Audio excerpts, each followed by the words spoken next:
بالکل پھانسی کے پھندے کی طرف جا رہا ہے, اس کو جلاد لے کے جا رہا ہے لٹکانے کے لیے, یہاں تک کہ اس ٹول پہ اس کو کھڑا کر دیا. این اس وقت بھی اگر یہ توبہ کرے گا تو اللہ کا وعدہ ہے اس کی توبہ اللہ قبول کرے گا. لیکن اس توبہ میں شرط یہ ہے کہ یہ دل میں ارادہ ہو کہ اگر بالفرض چھوٹ گیا میں, قدرت کی طرف سے کچھ بھی ہوگی, تو میں دوبارہ پرانی زندگی کی طرف نہیں لوٹوں گا. یہ دل کی حالت تو اللہ ہی جانتا ہے نا. یہ پکا عزم دل سے ہو اور زبان سے اقرار کرے کہ اللہ میں اسلام کو قبول کرتا ہوں, میں تیرے وجود کا قائل, تیری توحید کا قائل, تیرے پیغمبروں کا قائل, مجھے اگر رہائی مل گئی تو میں دوبارہ اس پرانی زندگی کی طرف نہیں آؤں گا. حالانکہ رہائی ملنے کا کوئی چانس نہیں ہے. قرآن سے, صحیح احادیث سے, متواتر احادیث سے اہل سنت والجماعت کا عقیدہ ہے کہ اس وقت ایک سیکنڈ کی توبہ اللہ اس کے تمام گناہوں کی دیوار کو گرا ڈالے گی. وجہ کیا ہے؟ اس نے ابھی تک آخرت دیکھی نہیں ہے. اللہ اس کو بخشنے کا بہانہ کیا تلاش کرے گا؟ ہو سکتا ہے فرشتے اعتراض کریں, اللہ اب تو موت کا یقین ہے اس کو, اس کی توبہ کس بات کی؟ اللہ کہیں گے موت کا تو یقین ہے, لیکن فرشتے اور آخرت اس نے اپنی آنکھوں سے غیب پر ایمان ہے, اور غیب پر ایمان اللہ قبول کرتا ہے. بہت سے لوگ اس کنڈیشن میں بھی توبہ نہیں کرتے, بلکہ زیادہ تر تو نہیں کرتے. بہت مشکل ہے بھائی بات سمجھانا کیسے کیا زیادہ تر لوگ اس کنڈیشن میں توبہ کرتے ہیں؟ بولو نہیں کرتے. جاؤ ہسپتالوں میں کینسر کے مریضوں کو جا کے دیکھ لو, جیسے تھے ویسے کے ویسے ہی ہیں. غیر مسلموں کو دیکھ لو, بسترے مرگ پہ تڑپ رہے ہوتے ہیں. جو بت پرست تھا وہ بت پرستی میں ہی مرتا ہے, وہ پھر بھی نہیں کرتا توبہ. تو یہ بھی بہت 1% خوش قسمت لوگ ہوتے ہیں جو عین اس وقت میں توبہ کر لیں, ورنہ توبہ ہوتی نہیں ہے. اس ٹائم پہ بھی نہیں کرتے لوگ توبہ, دل سیاہ ہو چکے ہوتے ہیں وہ. اب دیکھو آخری 1 منٹ رہ گیا ہے, اگر آج وہ دل سے توبہ کر لے, وہ پھانسی کے پھندے پہ لٹکنے والا 1 سیکنڈ پہلے, یہاں تک کہ اس کے گلے میں پھندا لا کے ڈال دیا گیا, ابھی صرف رسا کھینچنے کی دیر ہے, اس دوران بھی اگر وہ توبہ کرے گا, یہ 1 سیکنڈ اس کی کروڑوں سال کی زندگی کو, فیوچر کو چینج کر دے گا. کیوں؟ ابھی تک اس نے اپنی آنکھوں سے دیکھا نہیں ہے, ابھی تک دیکھا نہیں ہے اس نے اپنی آنکھوں سے, غیب پر ایمان ہے. تو یہ اللہ کا وعدہ ہے, ان اللہ یقبل توبۃ عبدہ ما لم یغرغر. بخاری مسلم کی حدیث, نبی صلی اللہ علیہ وسلم نے فرمایا اللہ اپنے بندے کی توبہ اس وقت تک قبول کرتا ہے جب تک اس کو غرغرہ نہیں آتا. غرغرہ کا مطلب سکرات موت میں مبتلا نہیں ہو جاتا وہ. ہاں, جب اس کو ہینگ کیا گیا اور اس کی روح نکلنا شروع ہوئی, اور پھر اس نے برزخ کی زندگی اپنی آنکھوں سے دیکھ لی, اس نے دیکھ لیا کہ قرآن جو کہتا تھا کہ برے لوگوں کی روح, برے فرشتے سے مراد وہ فرشتے جو اللہ نے سزا دینے کے لیے متعین, فرشتہ تو برا نہیں ہوتا, وہ فرشتے جو خوفناک فرشتے ہیں وہ برے لوگوں کی روح قبض کرتے ہیں. جب یہ فرشتے اپنی آنکھوں سے دیکھ لے گا, اس کے بعد قرآن کہتا ہے کہ اب توبہ تو دور کی بات, زمین اور آسمان کی دولت بھی اگر خرچ کر دے گا, وعدہ کرے گا اللہ مجھے مہلت دے دے, میں پوری زمین آسمان کی دولت خرچ کرنے کے لیے تیار ہوں. اللہ فرماتے ہیں ما تقبل منہم, اللہ کا قانون اٹل ہے, اللہ اس کی ایک آنسو کی پرواہ نہیں کرے گا. پوری دولت دے دے اللہ اس کی پرواہ نہیں کرے گا. آج ملحد لوگ, ایتھیس لوگ کہتے ہیں خدا نظر نہیں آتا, جنت نظر نہیں آتی, جہنم نظر نہیں آتی, دکھاؤ. او بھائی اگر دکھا دی تو پھر آپ میں اور مومن میں فرق ختم ہو جائے گا. دیکھی ہوئی چیزوں پر تو سب ایمان لے کر آتے ہیں. قرآن کہتے ہیں غور و فکر کر کے ایمان لے کر آؤ. آپ کی خواہشات آپ کو صحیح سمت میں غور کرنے نہیں دیتی. ابھی ایک ملحد نے میرے خلاف کلپ بنایا ہے, میں نے مثال دی تھی ایک یونیورسٹی کے پروفیسر کی. جلدی سے بات کو سمیٹتا ہوں, کیا کروں یار. ایک ملحد نے کلپ بنایا, میں نے ایک مثال دی تھی یونیورسٹی کے پروفیسر کی. خوب اچھی طرح کھوپڑی میں بیٹھائیں اس مثال کو. یہ لوگ نا باتوں کو گھماتے بہت ہیں, کبھی سیدھی بات نہیں کرتے. مجھ سے ایک طالب علم ملا, اسٹوڈنٹ ملا یونیورسٹی کا, اس نے کہا ہمارے ایک پروفیسر نے کہا کہ دیکھو گاڑی کے ایکسیلریٹر پہ ہم پاؤں رکھتے ہیں تو گاڑی موو کرتی ہے, بریک پہ پاؤں رکھتے ہیں تو گاڑی رکتی ہے. تو خدا کہاں ہے؟ یعنی ہر کام کرنے سے ہو رہا ہے نا. خدا تو جب ہوتا جب ایکسیلریٹر پہ پاؤں رکھو اور وہ روک دے گاڑی کو, بریک پہ پاؤں رکھو اور وہ چلا دے. تو یہ ہر کام کی ایک لاجک ہے. تو ہر کام کے پیچھے ایک سائنس ہے, ایک لاجک ہے. خدا نہیں ہے معاذ اللہ. میں نے کہا یہ مثال ہی خدا کے وجود کی سب سے بڑی دلیل ہے. گاڑی کے ایکسیلریٹر پہ جب تک پاؤں نہ رکھیں وہ چلے گی خود سے؟ بولو. جب تک کوئی بریک لگانے والا نہ ہو اس وقت تک رکے گی وہ. جو گاڑی ایک حالت سے, ایک کنڈیشن, اپنی ایک کنڈیشن کو چینج نہیں کر سکتی کسی چینجر کے بغیر, وہ گاڑی وجود میں آ سکتی ہے کسی خالق کے بغیر؟ بولو نا. تو وہ گاڑی یقیناً کسی نے بنائی ہے. تو ایک چھوٹی سی گاڑی خود سے نہیں بن سکتی. آپ کہہ رہے ہیں پوری کائنات ایک دھماکے سے خود سے وجود میں آ گئی ہے, اور انسان اور وسیم بھائی اور غفور بھائی سبکتگین صاحب اور یہ خواتین اور مرد اور گائے بھینسیں اور زمین سورج کے گرد اور جو ہے وہ چاند زمین کے گرد, پورا ایک اتنا بڑا نظام, بارشوں کا نظام, صحراؤں کا نظام, یہ سارا سیٹ اپ, ایک بے جان تصویر خود سے وجود میں نہیں آ سکتی کروڑوں سال میں. اور ایک چلتی پھرتی تصویر جو دیکھتی ہو, ناک سے سونگتی ہو, کانوں سے سنتی ہو. کوئی کہے نا کہ یہ آنکھ ناک کان تصویر پینٹنگ کر کے خود وجود میں آ گئی ہے, کوئی مان لے گا؟ خربوں سال میں بھی نہیں ہو سکتا. لیکن ایک ایسی آنکھ وجود میں آ گئی جس میں دیکھنے کی صلاحیت, ایک ایسی ناک وجود میں آ گئی جس میں سونگنے کی صلاحیت. یہ اور میرا اعتراض تھا, اس ملحد نے اس اعتراض کا جواب نہیں دیا. اس نے جواب کیا دیا ہے؟ اس نے کہا گاڑی کی مثال یہاں فٹ نہیں آتی, کیونکہ گاڑی بنی ہوئی چیز ہے, اس میں ایوولوشن نہیں ہوتا, اور اس کائنات ایوالو ہو کے یہاں تک پہنچی ہے. نہیں آئی بات سمجھ میں؟ کہہ رہے گاڑی جو ہے نا وہ ایوالو تھوڑی ہوئی ہے یہاں تک, گاڑی تو کسی نے بنائی ہے, تو گاڑی پہ فٹ نہیں ہو سکتی. سوال تربوز کے متعلق تھا, جواب میں کیا پیش کیا جا رہا ہے؟ خربوزہ. آپ سے سوال پوچھا امتحان میں, محمد بن قاسم نے ہندوستان پہ 17 کیا کیے؟ آپ نے کہا محمد بن قاسم ناشتے میں پراٹھا کھاتا تھا. اگلا بولے گا بھائی تم سے پوچھا کیا جا رہا ہے, وہ سوری محمود غزنوی نے, محمد بن قاسم نے نہیں, وہ صبح ناشتے میں کیا کھاتا تھا. تو یہ جواب تھوڑی ہوگا. سوال دوبارہ دہرا دیتا ہوں میں, ایک معمولی سی چیز ایوولوشن کے ذریعے کار کی شکل اختیار نہیں کر سکتی. اتنی مینجمنٹ کہ ایکسیلیٹر کی جگہ ایکسیلیٹر ہو, بریک کی جگہ بریک ہو, اسٹیئرنگ کی جگہ ایسی بہترین مینجمنٹ. تو یہ ایوولوشن کوئی ایسی ہے عجیب چیز ہے جس نے خود سے, یعنی نیچر ہے نا, نیچر اتنی ذہین, اتنی فتین, اتنی زبردست چیز ہے کہ خربوزے کے بیج میں اس نے ایسے سافٹ ویئر انسٹال کر دیے کہ جب زمین میں ڈالو تو پہلے پودا اگے گا, پھر پھول اگیں گے کیڑے مکوڑوں کو مائل کرنے کے لیے, پھر نر مادہ کا ملاپ ہوگا, پھر جب نر مادہ کا ملاپ ہوگا اس میں کچا پھل پیدا ہوگا, وہ پھل بڑا ہو کر دوبارہ خربوزہ بن جائے گا, ہر خربوزے میں دوبارہ ایسے سینکڑوں بیج ہوں گے جن کو ڈالو گے تو پھر یہی پروسیس ہوگا. ہزاروں سال سے یہ پروسیس ہو رہا ہے, اور یہ فطرت نے خود اپنے آپ کو مینج کر لیا. خدا کی قسم دنیا میں اس سے بڑا بیوقوف اور جھوٹا اور کذاب اور دجال کوئی نہیں ہوگا جو یہ دعویٰ کرے. آپ انسان کو مانتے ہو ایوولوشن ہو رہا ہے, ارتقاء, اردو میں ارتقاء کہتے ہیں اس کو. یہ کیا ارتقاء ہے یار کہ دیکھو ارتقاء, بندر کروڑوں سال ترقی کرتے کرتے انسان تک پہنچ جاتا نا, یہ ہوتا نا ارتقاء. یہاں کیا ہو رہا ہے, 9 مہینے میں کیا ارتقاء ہو رہا ہے؟ ایک پانی کا قطرہ ماں کے رحم میں جاتا ہے بھائی, اور 9 مہینے میں ماں روٹی کھا رہی ہے, 9 مہینے کے اندر اس میں آنکھ ناک کان دل دماغ جگر گردے پھیپڑے ہر چیز بن کے اپنی جگہ فٹ ہو کے, اور ایسی مینجمنٹ ہے خاندانی. ادھر بچہ ماں کے پیٹ سے باہر آیا, فوراً ماں کی چھاتیوں میں دودھ پیدا ہوا, پانی میل کا ہے اور بچہ فیمیل کے بطن سے پیدا ہو رہا ہے, ان دونوں کے ملاپ سے. اور ان دونوں کا ملاپ بچہ پیدا کرنے کے لیے نہیں تھا, اپنی خواہش پوری کرنے کے لیے, سیکس کے لیے تھا. اس سیکس کے نتیجے میں انسان وجود میں آ رہا ہے. ان دونوں میں بھی آپس میں کوئی ربط نہیں ہے. جانور جب میل فیمیل آپس میں ملتے ہیں ان کے دماغ میں بھی نہیں ہوتا کہ ہم نے نسل بڑھانی ہے, وہ اپنی خواہش پوری کرنے کے لیے ملتے ہیں. لیکن فطرت نے ایسی زبردست مینجمنٹ کی ہوئی ہے, ان کی خواہش پوری کرنے کے جذبے کو ان کی بریڈنگ کا ذریعہ بنا دیا. یہ بھائی ایسی مینجمنٹ اللہ کی قسم کروڑوں اربوں کھربوں سال میں بھی آٹومیٹیکلی خود بخود نہیں ہو سکتی. وہ سیکس کے لیے جا رہا ہے اس کے پاس, اس کے دماغ میں نہیں ہے کہ اولاد پیدا ہوگی. اس کا آپس میں کوئی ربط نہیں ہے نا انسان کا, اور سیکس پورا کرنا تو ایک ہوس سمجھا جاتا ہے, ایک ہوس سمجھا جاتا ہے. میل فیمیل کی طرف مائل ہوتا ہے اولاد پیدا کرنے کے لیے نہیں. لیکن قدرت نے چونکہ نسل بڑھانی ہے تو قدرت نے کہا یہ نسل ان کے کنٹرول میں نہ رکھو, ان کے اندر ایسی خواہش پیدا کر دو میل فیمیل کے اندر, یہ اپنی خواہش کے لیے ملاپ کرے. اور فطرت اس ملاپ سے ایک نیا کام لے رہی ہے, انسانوں کی نسل بڑھانا, جانوروں کی نسل بڑھانا.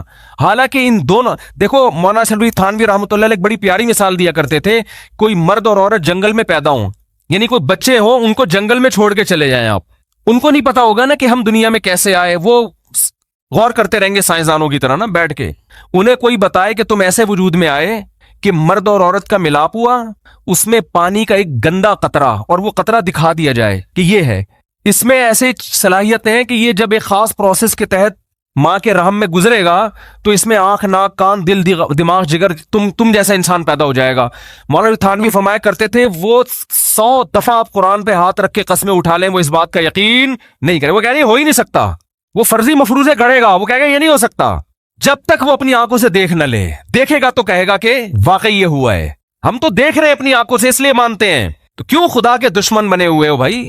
مان لو اس خدا نے اور پھر دیکھو کہہ رہے کہ مٹی سے بنایا، قرآن کبھی کہتا ہے مٹی سے بنایا، کبھی کہتا ہے پانی سے بنایا، تو کہہ رہے قرآن کی آیتیں آپس میں ٹکرا رہی ہیں۔ قرآن ہی پڑھ لیا ہوتا تو آپ کو پتہ چل جاتا۔ قرآن کہہ رہے ہیں سورہ حج کے پہلا رکوع، یا ایھا الناس ان کنتم فی ریب من البعث، اے لوگو اگر تمہیں یقین نہیں آتا نا میں مٹی کو دوبارہ کیسے انسان بناؤں گا، فإنا خلقناکم من تراب، سب سے پہلے ہم نے تمہیں مٹی سے بنایا، ثم من نطفہ، پھر اس مٹی کو نطفے میں تبدیل کر کے پھر نطفے سے بنایا، ثم من مضغہ، پھر اس نطفے کو ہم نے من علقہ خون میں تبدیل کیا، ثم من مضغہ پھر گوشت میں تبدیل کیا۔ تو قرآن کہیں کہتا ہے خون سے بنایا، قرآن کہیں کہتا ہے گوشت کے لوتھڑے سے بنایا، قرآن کہیں کہتا ہے مٹی سے بنایا۔ قرآن ان تمام اعتراضات کا ایک آیت میں جواب دے دیتا ہے کہ یہ ترتیب وار بنائے ہم نے، لیکن قرآن اصل میں جو بتانا چاہ رہا ہے، ملحد وہاں سے ایسے نظریں چرا کے بھاگتے ہیں اور ایسے نابینا بن جاتے ہیں جیسے کبوتر بلی کو دیکھ کے آنکھیں بند کر لیتا ہے۔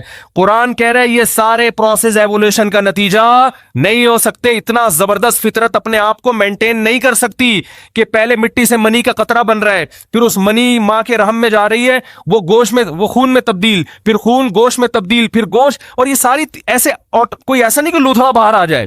جب تک ماں کے پیٹ میں خوبصورت انسان تیار نہیں ہو جاتا، انتہائی بدبودار ہوتا ہے، جب تک وہ تیار نہیں ہوتا انتہائی خوبصورت بن کے باہر نکلتا ہے، اور ادھر نکلتے ہی ماں کی چھاتیوں کے اندر خدا دودھ پیدا کر دیتا ہے۔ اے لوگوں اگر تمہیں شک ہے خدا تمہیں مٹی میں جانے کے بعد دوبارہ کیسے زندہ کرے گا، اللہ فرماتے ہیں اپنے ماضی کی طرف دیکھو، جو اس طرح سے 9 مہینے کے اندر اتنے پروسیس سے گزار کے انسان بنا سکتا ہے ایک پانی کو، وہ اس مٹی میں جان ڈال کے تمہیں دوبارہ بھی انسان بنا سکتا ہے۔ تو سوال میرا کیا تھا اور جواب گھما دی، اور نیچے لوگوں کے کمنٹس ہیں، ہاتھ تان کے رکھو ان مولویوں کو، کھینچ کے رکھو، اس طرح کی نا کمنٹس ہوتے ہیں لوگوں کے کہ یہ لوگوں کو مذہب کے نام پہ الو بنا رہے ہیں۔ مذہب نے جتنا مولویوں کو جکڑا ہے نا اتنا آپ لوگوں کو نہیں جکڑا۔ تھوڑی دیر کے لیے اللہ نہ کرے، اللہ نہ کرے ہم تصور کر لیں مذہب کی چادر اتار کے پھینک دیں ہم، تو ہمارے لیے بھی عیاشی کے دروازے کھلے ہوئے ہیں جیسے آپ کے لیے کھلے ہوئے ہیں۔ عیاشی عیاشی پھر تو جو چاہے کرو بھائی۔ لوگ یہ تانا دیتے ہیں کہ ان مولویوں کی عزت مذہب کی وجہ سے ہو رہی ہے، اس لیے یہ مذہب کی طرف لوگوں کو لاتے ہیں۔ مذہب سے ہٹیں گے ظاہر ہے جو لوگ ہاتھ پاؤں چوم رہے ہیں، عزت دے رہے ہیں، وہ ختم ہو جائے گی نا۔ ہدیے ملتے ہیں لوگوں کی طرف سے، نذرانے ملتے ہیں، ان دعویٰ ہے یہ، فرض کر لو ہدیے نذرانے بھی مل رہے ہیں، آپ بھی اپنے بچوں کو پھر مولوی بنا دو نا۔ ہمارے سابق صدر کو چاہیے کہ وہ اپنے بچے کو مدرسے میں داخل کر دیں، اس میں عیاشی کیا ہے؟ بولتے کیوں نہیں؟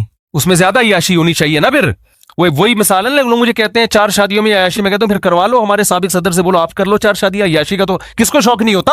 دنیا کے ہر عیاش آدمی کو چاہیے 4 کر لے، وہ کہتا ہے نہیں، نا نا نا نا نا، اس میں عیاشی بولتے کیوں نہیں ہے۔ تو آپ ایسی عیاشی کا لیبل ہماری طرف لگا رہے ہو جو عیاشی آپ خود کرنے کے لیے تیار نہیں ہو۔ آپ کہہ رہے ہو نا کہ نبی صلی اللہ علیہ وسلم نقل کفر نباشت، 9 بیویاں رکھ کے معاذ اللہ نقل کفر عیاشی کی ہے، تو آپ 4 رکھ کے عیاشی کر لو۔ آپ تو بیوی بنانے کے لیے تیار نہیں ہوتے، آپ گرل فرینڈ پہ گزارا کرتے ہو، کیونکہ آپ کو پتا ہے کہ اسلام نے جب 4 کی اجازت دی ہے تو مرد کے ذمے اتنے خرچے ڈال دیے ہیں کہ مرد یہ کہتا ہے میں اس پوری ڈیٹیل کے ساتھ، اس نان نفقہ اٹھانے کے ساتھ میں 4 کرنے کا ارادہ نہیں کرتا، وہ نہیں اس عیاشی پہ آتا۔ اکثر یہ کام مذہبی لوگ کرتے ہیں، عیاش لوگ، شراب کباب والے یہ کام نہیں کرتے۔ اور رہا مسئلہ کہ علماء کی گاڑیوں کو دیکھتے ہیں لوگ، لینڈ کروزر میں گھوم رہے ہیں، علماء کے ماضی کو دیکھو۔ ہم جب مدرسے میں گئے نا، پہلا سال تھا ہمارا، تو عربی کی ایک کتاب ہم پڑھ رہے تھے، اس میں ایک بڑی زبردست بات لکھی۔ ہم بڑے علماء کو دیکھتے تھے، بڑی گاڑیاں، اور ہم اپنی حالت دیکھتے تھے ہمارا، تو ہم نے کہا یار ہم تو پتہ نہیں فیوچر کچھ کھانے کو ملے گا کہ بھی نہیں ملے گا، کیونکہ سارے علماء کے ساتھ ایسا تھوڑی ہوتا ہے۔ تو ہمارے استاذ نے بتایا کہ جو علماء کے فیوچر کو دیکھ کے زندگی گزارے گا نا وہ ناکام ہوگا۔ وہ کیا ہوگا؟ ان علماء کا، یعنی وہ گمراہ ہو جائے گا۔ ان علماء کا ماضی دیکھا کرو کہ انہوں نے ماضی کیسے گزارا ہے، تو جاؤ مدرسوں میں جا کے دیکھ لو، آپ بھی دیکھ لو، ہم آپ کو دکھا دیں گے کیسا ہوتا ہے۔ وہاں وہ سہولتیں نہیں ہوتی عام طور پہ جو یونیورسٹیوں میں ہے، وہاں وہ کیریئر نہیں ہوتا فیوچر کا جو آپ کا بچہ، یقین نہ آئے نا، آپ کی بیٹی کے لیے، آپ کے بیٹے کے لیے کوئی رشتہ آئے، آپ بتاؤ کہ ہمارا بیٹا مدرسے میں پڑھ رہا ہے، آئی بات سمجھ میں؟ 100 رشتے آئیں گے، 1% چانس ہوگا کوئی ہاں کر دے، 100 میں سے 1% چانس۔ جب آپ نے بتایا نا ہمارا بیٹا کیا کرتا ہے، بولو مدرسے کے دوسرے سال میں، ابھی 6 سال اس کے باقی ہیں، یہ 4 سال باقی ہیں، یہ آخری سال ہے، دور حدیث کر رہا ہے، پتلی گلی سے نکلیں گے وہ، اور اسی شکل کا، اسی قد کاٹ کا آپ کا دوسرا بیٹا ہے جو میڈیکل کالج میں پڑھ رہا ہے، جو کمیشن آفیسر بن رہا ہے، یعنی آرمی جوائن کر رہا ہے۔ 100 میں سے 99 ہاں کریں گے، ایک بے وقوف ہوگا، لڑکی کا ابا وہ کہے گا مجھے ایسی جگہ میں نے ڈاکٹر سے نہیں کرنی. تو کیریئر تو ادھر ہے میرے بھائی. یہ تو کوئی ایک آدھ مولوی ہوتا ہے بیچارہ جو, ورنہ اکثر تو ہمارے مدرسوں میں جا کے دیکھو, ہم سے زیادہ صلاحیت والے, ہم سے زیادہ علمی استعداد والے 15 20 ہزار تنخواہیں لے کے سارا دن محنت کر رہے ہیں, بچوں کو پڑھا رہے ہیں. زیادہ 99% تو ابھی بھی وہی ہیں. انہیں تو لوگ جانتے نہیں, ان کو ہدیہ نذرانے کہاں سے دیں گے؟ تو آپ کہہ سکتے ہیں مجھ سے پھر آپ کیوں نہیں وہاں بیٹھے ہوئے؟ بھائی ہم اس لیے کہ عوام میں ہم نے بیانات شروع کر دیے تو عوام میں ہم مشہور ہو گئے, ورنہ ہمیں تو نہیں تھا کہ ہم مجھے یاد ہے جب میں مدرسے میں پڑھ رہا تھا تو ہمیں بتایا گیا تھا ملا کی دوڑ مسجد سے گھر تک, اس کے علاوہ کوئی لفٹ. ہمارے حضرت نے باقاعدہ عدم لفٹ پر بیان کیا ہے کہ یہ دماغ سے نکال دو کہ تم لوگوں کو عزت ملے گی, پیسہ ملے گا. حضرت کا پہلا بیان ہی یہی تھا, سمجھ رہے ہو, جب ہم مدرسے میں گئے, یہ نکال دو. اور 99 کے ساتھ یہی ہوتا ہے. شاید اللہ تعالیٰ نے یہ دیکھا ہوگا کہ یہ کشتیاں جلا کے آئے. ہم تو مدرسے میں جب گئے تو ہمیں تو نہیں پتا تھا ہمارا فیوچر کیا ہوگا. ہم نے کہا یار علم حاصل کرتے ہیں, تبلیغ میں وقت لگائیں گے, دین کا کوشش کریں گے, لوگوں کو دین پہ لانے کی. پیسے مل گئے ٹھیک ہے, نہیں ملے تو بھی ٹھیک ہے. یہی سوچ کے آئے تھے, وقف کر کے بس ختم, اب واپس نہیں جانا. کسی کو مل جاتے ہیں, کسی کو نہیں ملتے. کسی کا کاروبار چمک جاتا ہے, کسی کو عزت زیادہ مل جاتی ہے, اکثر کو نہیں ملتی. اکثر ہمارے مدرسوں میں جو اساتذہ اور علماء کرام ہیں 99% غریب ہیں, حالانکہ علمی استعداد ان کی بہت زیادہ اور کام دین کا بہت کر رہے ہیں. سمجھ میں آ رہی ہے بات کہ نہیں آ رہی ہے؟ تو وہ یہ سمجھتے ہیں کہ یہ مولویوں نے نا اسلام پہ لوگوں کو لا رہے ہیں تاکہ ان کی دکانیں چلی رہے ہیں. تو مولوی کو میرے بھائی آپ کی دکان سے کوئی واسطہ نہیں ہے. وہ پہلے بیچارہ آتا ہے کشتیاں جلا کے آتا ہے کہ اللہ کھلائے گا اللہ پھر. ہمارے حضرت کا پہلا بیان تھا ملا کا رزق. حضرت فرماتے رزق کی فکر چھوڑ کے دین کے کام میں لگ جاؤ, رزق ٹکرے مارتا ہوا آئے گا, رزق ٹکرے مارتا ہوا آئے گا. اب ایسا ہی ہو رہا ہے کہ لوگ کھلا کے بھاگ رہے ہیں, ہم بکرے ہمارے پیچھے بھاگ رہے ہیں, اللہ نظر بس سے بچائے. اب ہم آگے بھاگ رہے ہوتے ہیں, دمبے ہمارے پیچھے, کھا لے. ہم کہ نہیں کھاؤں گا یار, مروں گا یار, اور بھی دنیا میں کام ہے, اور بھی دنیا میں غم ہے. ابھی ہم تھر گئے, اللہ وہاں کے جو ہمارے میزبان تھے اللہ جزائے خیر دے, ہم جب وہاں پہنچے تو انہوں نے دسترخوان لگایا. میرے ساتھ جو ساتھی گیا تھا اس نے کہا تھر بیان میں آئے گا. میں نے کہا آج تھر کا کوئی تعلق ہی نہیں آج کے ٹاپک سے, لیکن آ گیا نا بیان میں. میں تھر سے آیا ہوں نا, کل ریگستان نہیں ہے تھر, وہاں گیا تو ہمارے ایک دوست نے کہا مفتی صاحب جمعے کے بیان میں دیکھنا تھر پہ رپورٹ آئے گی. میں نے کہا نہیں آئے گی, میرا ٹاپک ہی جمعے کا یہ نہیں ہے. اب آ گئی واقعی, اس کو صحیح کہا. تو ہم وہاں بیٹھے ہو دسترخوان پہ, مولویوں کو دیکھو اللہ کیسے رزق کھلاتا, بٹیر ماشاءاللہ, اور اللہ بھلا کرے ہرن, اور یاد ہی نہیں آ رہی چیزیں دیکھو کیسے وہ کہیں گے یار دیکھو کھا کے کیسے بھولے ہیں. خرگوش ٹھیک ہے نا, تیتر, بٹیر نہیں تھا تیتر تھا, مور. ایسا نہ وہ والے پہنچ جائیں گورنمنٹ کے لوگ, تیرے وہ سارا کام ان کا لیگل ہوتا ہے, لیگل کوئی کام نہیں کرتے, لائسنس ہے ان لوگوں کے پاس. تو ایسی چیزوں کے گوشت جو کبھی خواب میں دیکھے بھی نہیں, کھا نہیں سکتا انسان, ایک چیز کھائے گا بھائی.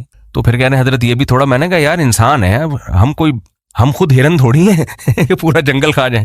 تو عرض یہ کرنا ہے کہ آپ علماء کے نا فیوچر کو دیکھ کے لوگ بہت متاثر ہوتے ہیں. تو ایسا نہیں ہے, ان کی بڑی, میں اپنے بارے میں نہیں کہہ رہا, لیکن علماء کی مدرسوں میں بڑی قربانیاں ہوتی ہیں, خاص طور پہ شہری لوگوں کی.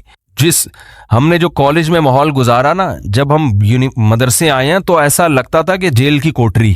اس لیے نہیں کہ کوئی ظلم ہو رہا تھا وہاں پہ خدا نہ خواستہ, اس لیے کہ پڑھائی تھی وہاں, وہ لائف کو انجوائے کرنے کی اجازت نہیں تھی کہ پہلے گلے کالج پہنچتے راستے میں کوئی خربوزے والا کوئی تربوز والا نہیں چھوڑتے تھے. ہم سب کچھ کھاتے پیتے, پھر آخر میں گنے کے رس پینے کے بعد 2 گھنٹہ لیٹ پہنچے کالج میں. پھر وہاں جناب ہو رہا ہے, پھر جس دن موڈ ہوا کہ یار آج مزہ نہیں آ رہا کلاس میں, نکلو یار, تو نکل گئے جوڑیا بازار تقریب میں, ایس ایم سائنس کالج کے جوڑیا بازار نکل لیا. سارے ہی ایسے کر رہے ہوتے ہیں, کوئی ہم اکیلے نہیں ہیں. جس دن موڈ اچھا ہے پڑھ لیا بیٹھ کے, موڈ اچھا نہیں ہے تو پھر میں تو کم از کم نقل نہیں کرتا تھا, ورنہ ہمارے جتنے ماشاءاللہ اسٹوڈنٹ تھے طبیعت سے پھرے لے کے جاتے تھے ایگزامینیشن ہال میں, ان کو پڑھنے کی ضرورت ہی نہیں ہے. ایک لڑکا کل مجھے ملا, فیل ہو گیا. میں نے کہا فیل ہونے کا آپ کے پاس آپشن ہی نہیں تھا, آپ نے انٹر کیا, آپ تو پھرے لے کر, پوری کلاس پھرے لے کر جا رہی ہے. کہہ رہے یار میری پینٹ میں کوئی جگہ ایسی نہیں تھی جہاں میں نے پھرے, سمجھتے ہیں نا, رکھے ہوں گے آپ لوگوں نے بھی. کہہ رہے کوئی پینٹ میں جگہ ایسی نہیں, کوئی قمیض ایسی نہیں, کوئی کرتا. کراچی کی ماشاءاللہ حکومتی سطح پہ یہ کام ہو رہا ہے الحمدللہ. ایگزامینیشن ہال میں کراچی میں جو طالب علم کتاب لے کے پڑھ رہا ہے, دنیا میں اس سے بڑا بے وقوف کوئی پیدا ہی نہیں ہوا آج تک. بس دیکھ کے کتاب سمجھ میں آنی چاہیے. اب کراچی والوں نے یہ کیا کہ دیکھ کے بھی اتنی صلاحیت ختم ہو گئی ہے کہ پھرا رکھ کے بھی سمجھ میں نہیں آ رہا ہوتا. حقیقت وہ لڑکا جو کل مجھے ملا ہے نا, آپ بھی تھے نا ساتھ میں, میں نے کہا تم فیل کیسے ہو گئے؟ کہہ رہے کتابیں لے کے بھی گیا میں امتحان گاہ میں, پھرے بھی تھے, سب کچھ تھا. ٹیچر نے باہر نکل کے بیٹھ گیا, ٹیچر نے کہا بھائی شور نہیں مچانا, جس نے جو کرنا ہے کر لے, یہاں بیٹھ کے پیپر حل کرے, شور نہیں, آواز نہیں آنی چاہیے. اتنے الحمدللہ ابھی آداب ہیں. کہ شور نہیں ہونا چاہیے, چپ کر کے نقل بھی کرنی ہے, چپ کر, شور نہیں آئے. کہہ رہے وہ کرسی باہر ڈال کے بیٹھ گئے ایگزامینر, تو کہہ رہے ہم نے دبا گیا, چھاپ رہے پھر بھی فیل ہو گیا. اتنا بھی نہیں پتا کہ یہ سوال آپ سے محمد بن قاسم کے بارے میں پوچھا ہے کہ وہ سندھ میں کم داخل ہوا, پھرے میں لکھا ہے محمد بن قاسم صبح چائے پیتے تھے. یعنی اتنی صلاحیت بھی نہیں ہے کہ یار جو سوال پوچھا جا رہا ہے یہ پھرا اسی کا ہے یا کسی اور چیز کا ہے, بس جو نکالا شاید یہی اس کا جواب ہے, وہی چھاپ کے آ گئے. یہ کام تو ملحد نے نہیں کیا یار. تو یہ ہے اٹ از کالڈ کراچی, یہاں سے سائنسدان پیدا ہوں گے عظیم. بس ختم کر رہا ہوں میں. یہاں سے کون پیدا ہوگا؟ یہ مولویوں کا قصور نہیں ہے. آج ہر ملبہ مولویوں پہ گرایا جا رہا ہے. مذہب ہے جو سائنسی ترقی میں رکاوٹ بن رہا ہے.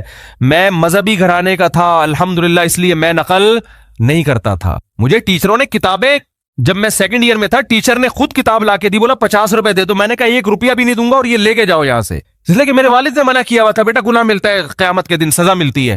اور اگر میں نقل کرتا تو مذہب کو چھوڑ کے کرتا میں.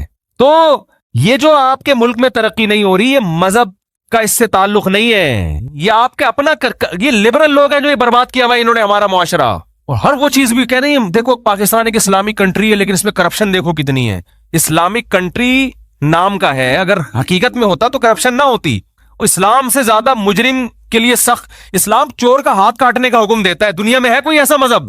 اتنی چوری کرنا سے اللہ کا مال چوری کیا مخلوق کا, اللہ کو اپنے بندوں کا, ہیومن رائٹس کا اتنا خیال ہے. دیکھو نماز قضا کر دو, ہاتھ کاٹنے کا حکم نہیں ہے. اللہ نے کہا توبہ کر کے مجھے مناؤ, کیونکہ ہیومن رائٹس سے اس کا تعلق نہیں ہے. اس کا تعلق کس سے ہے؟ خدا کے حق سے ہے. اللہ نے کہا مجھے مناؤ, توبہ کرو, بہت بڑا جرم کیا, آخرت میں سزا ملے گی, دنیا میں نہیں. توبہ کرو میرے سامنے. حج آپ نے نہیں کیا, فرض ہے, کوئی سزا ہے اسلام میں؟ کتنا بڑا حکم ہے نا اللہ کا. اللہ نے دھمکیاں دی ہیں, میں اس سے بے پرواہ ہوں, آخرت میں سزا ملے گی, دنیا میں نہیں. چوری کر دی, کسی کے پیسے چرا لیے, اللہ کو اتنا غصہ آئے کہ اس کا ہاتھ کاٹ دو. تو ہیومن رائٹس لبرل لوگوں کے یہاں زیادہ ہے, اسلام کے یہاں زیادہ ہے. اسلام کے یہاں زیادہ ہیں. اسلام کہہ رہے ہیں حقوق العباد میں صرف اللہ سے معافی مانگنا کافی نہیں, اس بندے سے بھی معافی منگوانی پڑے گی. یہ ہمیں ہیومن رائٹس کا بتائیں گے جو تبھی دیکھو یہ کیا حال ہوا ہے ہمارے ملک کا. تو مذہب نہ ہونے کا یہ نتیجہ ہے. اور میں کہتا ہوں یورپ میں, اگر لوگ کہتے ہیں یورپ میں مذہب نہیں ہے, امریکہ میں مذہب نہیں ہے, اتنے اچھے قانون, میں کہتا ہوں اگر مذہب ہوتا تو اس سے زیادہ اچھے ہوتے, وہ اس سے زیادہ اچھے ہوتے. تو مذہب ہمیشہ خیر ہی پیدا کرتا ہے. مذہب ہمیشہ شر کو, صحیح مذہب ہو اگر, وہ شر کو ختم کرتا ہے. تو لیبل کافی نہیں ہے مذہب کا, مذہب کو فالو کرنا پڑے گا آپ کو. تو بس جلدی سے بات ختم کرتا ہوں میرے بھائی. اللہ کا قانون یہ ہے کہ جب تک اپنی آنکھوں سے موت کے فرشتے نظر نہ آئے اس وقت تک اللہ نے توبہ کا آپشن رکھا ہوا ہے.